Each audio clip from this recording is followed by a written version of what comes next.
Assalamualaikum warahmatullahi wabarakatuh. Selamat malam mahasiswa-mahasiswi yang saya banggakan. Kita pertemuan hukum acara pidana dengan saya Dr. Yasmira Mandasari Saragi SMH. Seperti biasa, untuk absensi silahkan komentar di YouTube saya ya. Kemudian jangan lupa tolong di like dan subscribe. Oke, terakhir kita membahas mengenai sejarah ya. Lebih tepatnya kemarin saya itu membahas mengenai hukum acara masa penjajahan Jepang ya. Video saya terpotong karena durasinya tidak di HP saya tidak cukup untuk penyimpanan memorinya. Jadi saya lanjutkan untuk sejarah ya Bapak Ibu. Ada dua pengadilan baru ini, yaitu ada Rat Van Jasti, yaitu kalau bahasa Jepangnya Kotohuin, atau kalau kita disebutnya pengadilan tinggi. Kemudian ada Hugerestof, namanya bahasa Jepangnya itu Saikonhuin, disebut Mahkamah Agung. Jadi selain pengadilan negeri, dulu juga ada PT dan MA ya. Jepang menghapus dualisme pengadilan ya. Kemudian hukum acara pidana ini menurut Undang-Undang Darurat ya, nomor 1 tahun 1951 ya. Ada tujuan pembentukannya, yaitu mengadakan unifikasi susunan kekuasaan dan acara semua pengadilan negeri dan tinggi yang merupakan pelaksanaan dari pasal 102 Undang-Undang sementara. Jadi ada berisikan 20 pasal nih Bapak Ibu. Ada aturan peralihan 4 hal. Yang pertama, penghapusan beberapa pengadilan pada masa invasi Belanda dan Jepang. Kemudian penghapusan pengadilan swapraja atau keresidenan dan pengadilan adat. Kemudian melanjutkan pengadilan agama dan peradilan desa. Lalu pembentukan pengadilan negeri dan kejaksaan di tempat di mana dihapuskannya pengadilan negara atau Landgreh, serta pembentukan pengadilan tinggi di Makassar dan pemindahan pengadilan tinggi Jogja dan Bukit Tinggi ke Surabaya dan Medan. Jadi ada beberapa tempat pengadilan tinggi yang dipindahkan pada saat masa penjajahan Belanda dan Jepang ya. Itu untuk sejarah ya.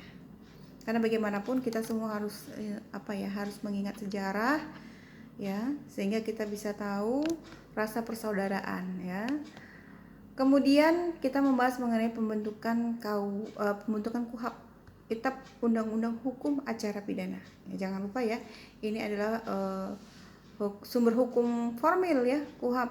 Kalau sumber hukum material adalah KUHP. Bapak Ibu jangan sampai lupa. KUHP itu terdiri dari 3 buku ya. Nah, pembentukan KUHP ini dirintis tahun 1965, draft rancangan undang-undang dibuat oleh DPR. Kemudian tahun 1967 panitia pembentukan ini Departemen Kehakiman ya dulu ya, panitia pembentukannya. Lalu tahun 1968 Sembilan Hukum Nasional itu dilaksanakan oleh LPHN. Kemudian tahun 1973 menghasilkan naskah RUU Hukum Acara Pidana ya oleh Kejaksaan Agung, Departemen Hukum dan HAM, dan Departemen Kehakiman.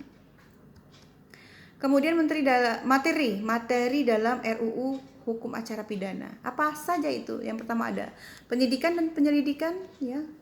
Kemudian koordinasi, pengawasan dan pemberian petunjuk oleh jaksa kepada penyidik. Lalu ada hakim pengawas, ada pemberi bantuan hukum ya. Jadi tahun 1979 sampai dengan penyempurnaan draft RUU ke-5 disampaikan kepada DPR RI. Lalu tahun 1979 sampai dengan 1980 sidang pembahasan RUU tersebut menghasilkan 13 kesepakatan pendapat. Ya.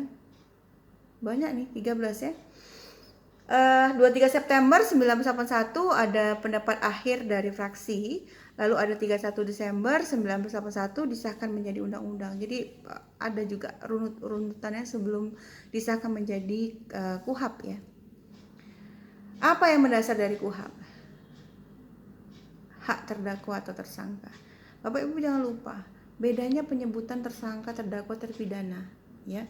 Jangan sampai nanti kita orang hukum pidana nggak tahu, ditanya apa bedanya tersangka dengan terdakwa, apa bedanya dengan terpidana. Tersangka ketika masih dalam proses penyelidikan dan penyidikan. Terdakwa dalam proses apa? Penuntutan. Terpidana ketika sudah diketok palu atau diputuskan oleh hakim dengan mengeluarkan vonis yang ditandatangani oleh hakim dan panitera. Gitu ya jawabannya Bapak Ibu. Ya. Jadi ada asas praduga tidak bersalah.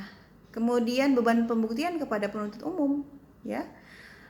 diberitahu hal yang didakwa, ada namanya menyiapkan pembelaan, kemudian ada juru bahasa dan lain sebagainya. Itu ada diatur di pasal 50 ya sampai 58 KUHP.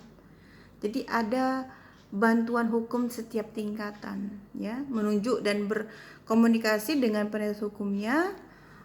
Makanya banyak ada posbakum Bapak Ibu ya. Kemudian ada pengadaan penasihat hukum oleh negara bagi yang tidak mampu. Lalu ada privasi atas segala informasi yang diberikan kepada penasihat hukumnya ya. Kemudian penangkapan dan penahanan ya. Ada penangkapan penahanan ini masyarakat ini ya. Istilahnya menurut hukumnya ini ada beberapa hal ya. Lalu ada masa waktu penahanan. Jadi ternyata tersangka yang ditahan itu di pihak kepolisian itu ada masa penahanannya Bapak Ibu, bukan nggak ada jangka waktunya. Itu yang membuat para juper ini khawatir sekali ketika masa penahanannya habis tapi belum selesai prosesnya. Itu bisa berbahaya ya. Mungkin mahasiswa yang di sini polisi paham maksud saya. Kemudian juga jaksa juga ada masa penahanannya ini untuk terdakwa yang berkas perkara yang sudah dia percayakan kepada kepada jaksa ini. Jaksa kan memegang berkas perkara nih kepada misalnya contoh terdakwa A. Itu ada masa penahanan ya Bapak Ibu, bukan tidak ada. Jadi jaksa harus berpacu nih dengan waktu agar masa penahanannya nggak berakhir. Ketika misalnya berakhir sudah pas, sudah selesai gitu. Khawatirnya masa penahanannya mau habis nggak siap-siap nih prosesnya gitu. Itu yang jadi bahaya, karena tentu harus siap untuk mengajukan perpanjangan penahanan. Itu nanti ada Bapak Ibu ya. Ada misalnya penuntut umum 20 hari ditambah dengan 30 hari gitu. Hakim 30 hari ditambah 30 hari gitu ya. Nanti ada mekanismenya, bisa silakan dilihat. Karena untuk penyidik itu 20 hari, perpanjangannya 40 hari gitu ya. Itu ritmenya ada diatur. Lalu kemudian ada rehabilitasi dan ganti kerugian ya. Jadi sebagai jaminan terhadap tersangka atau terdakwa ya, yang dikenakan penangkapan atau penahanan yang tidak berdasar hukum gitu. Ganti kerugian ini merupakan berupa material atau uang, rehabilitasi berupa putusan hakim gitu ya. Lalu ada penggabungan perkara gugatan ganti kerugian. Penggabungan ini gugatan ganti kerugian dari korban tindak pidana yang sifatnya perdata ya, berupa kerugian material bagi korban. Lalu efisiensinya apa dan efektivitasnya tentu ada, waktu dan biaya perkara. Lalu ada upaya-upaya hukum nih. Apa itu upaya-upaya hukum? Kadang ada juga mahasiswa yang nggak tahu upaya hukum ya. Upaya hukum biasa ada namanya perlawanan atau perset, ada banding maupun kasasi. Jadi ada namanya upaya hukum luar biasa.